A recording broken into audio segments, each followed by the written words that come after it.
Hello! Today I thought that I would try to make a tutorial on sculptris and possibly a little bit of Photoshop. And I thought I would do this tutorial so that people could understand how to use this program better. So the first thing we're going to do is we're going to make reference image to put into the background of sculptris. And you'll understand what I'm talking about when I show you how to use sculptris. But what we first need is we need a image the exact same size as the screen that we're going to be using. So what we're going to do is we're going to hit print screen. It's on your keyboard. It says print screen. Go ahead and hit that button. Okay. Now what we do is we go file, new file. Okay, so here it is. It had a menu up for some reason and I didn't see it. So what you do is you hit OK. Okay. Hit OK again. And OK. Okay, so I made 4 of them. Unfortunate. Okay, so what I do is I hit paste here. And it will paste my screen, and as you see, I have 2 screens. This is the one you can't see here. This is the one we want though. So what I'm going to do is I'm going to take this image here and I'm going to go image crop, and that is the size that we will need for our reference. So I am going to take this and turn this into a gray color so that it doesn't hurt my eyes as much when I'm looking at it. So maybe a little bit darker. A little darker than that. So now when I'm looking at this color, it's not going to offend my eyes, and I can just look at it for long periods of time without hurting anything. So the next thing we have to do is we have to look for reference. So we're going to go ahead and do that. Go to google.com, and I decided to do Spike from My Little Pony because he has very easy shapes to model.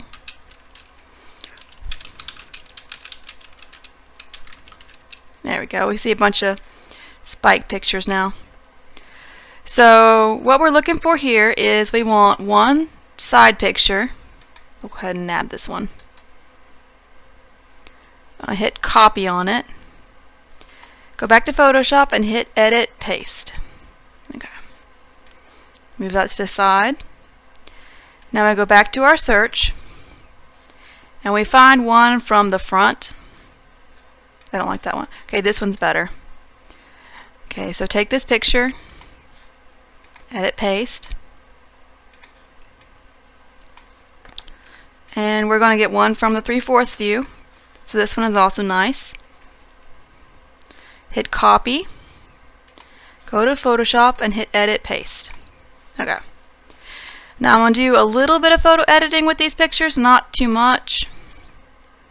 I'm going to take the select tool here and select the entire character, then hit Control T, which will create your transform tool. You don't want any scaling. So if I just go ahead and do this, you see it scales strangely. You don't want that. So what you do is you hit this button here, and I'm going to just scale him up quite a good bit. Okay, so that's good. Put him over here. Okay. Now I'm going to click any other tool, and it'll ask you if you want to apply a transformation. Go ahead and click apply. And now he's much bigger. So we're going to do the same thing for the other 2 images. Click the select tool, go around the spike, hit Control T, hit this lock tool, which makes it scale the same rate. And we're going to we want them the same size. So that way when we're looking at them, we know, well, he's a little too big here or a little too small here. So it doesn't have to be quite exact, but close enough. Okay. maybe a little bit smaller. Okay. Yeah, that's about right. Okay. So we're going ahead and do the same thing. Hit apply. Go to the third one, the select tool. Go around the picture you want to modify. Hit the lock tool so it scales uniformly. And then scale them up until he matches the other two. A little bit too big. I think about there. Okay. Now I don't like all this white space because, like I said, I don't like looking at white for long periods of time. It hurts my eyes. So we are going to hide this layer here by hitting this eye. Go layer, merge visible,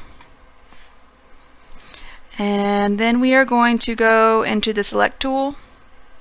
That's not the right one. Which one is it? Okay, so this select tool right here, the magic wand tool, and we are going to right click, and it will say, let's see, that's not right.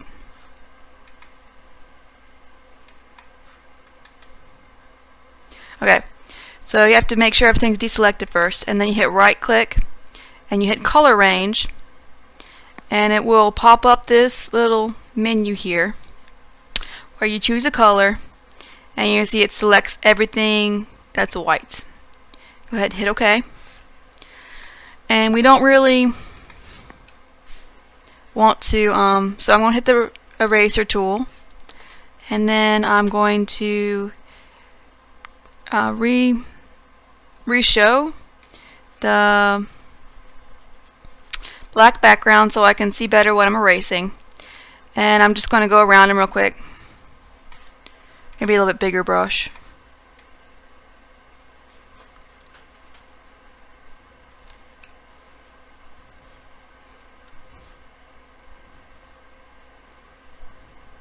Yeah.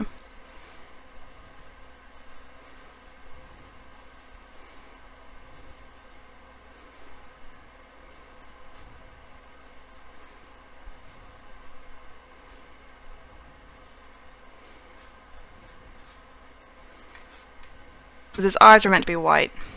I do want to keep that around. Okay. So that's good. Select, deselect now. If I don't do it, I am going to do a little bit more erasing.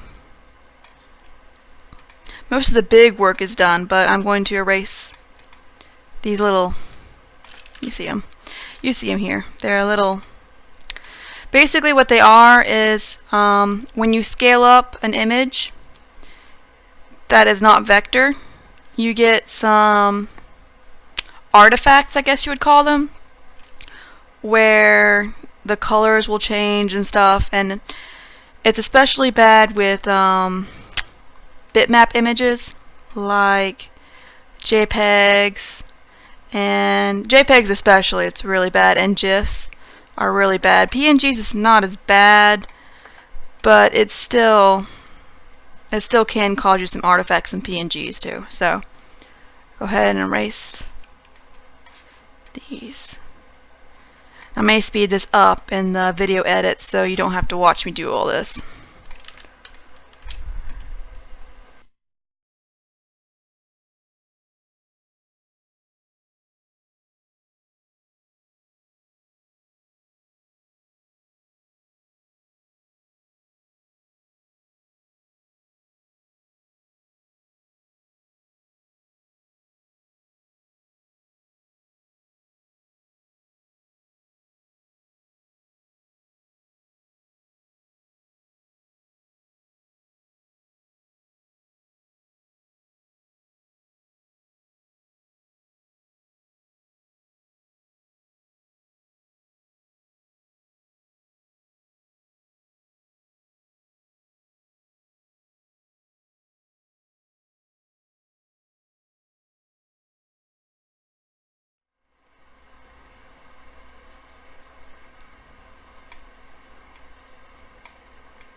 Okay, I think that's it. Okay, that's good enough for our purposes. We're going to go ahead and call that good enough. Move them over here a little bit so they're evenly spaced. Okay. Okay. Now I'm going to save this to my desktop. So I'm going to go Save As. I'm going to make a new folder. I'm going to call it Spike the Dragon. Go in here and change this from Photoshop to PNG, which is it's a much better format than JPEG or GIF because it doesn't compress data in the same way, so it just works better. So I'm going to call this Spike Reference. And go ahead and hit Save.